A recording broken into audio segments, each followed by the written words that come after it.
In today's video, I'm going to teach you how to find emails older than a month on Gmail.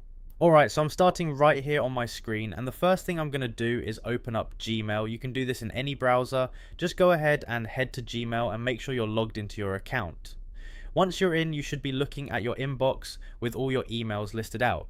Now from here, I'm going to move my cursor up to the top of the screen where the search bar is. It's that long bar right at the top that says something like search mail. This is where we can type in specific filters to find exactly what we're looking for. So I'm going to click inside that search bar to activate it, and now I'll just go ahead and type in the search command.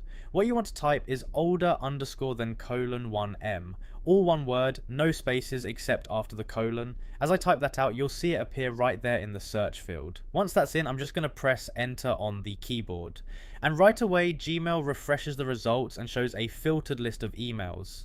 At this point, what you're seeing on the screen are all the emails that are older than 1 month. So anything that was received more than a month ago is now being pulled up and displayed here. You don't have to scroll endlessly or manually check dates anymore, which is really nice. I'll scroll a bit just to show you.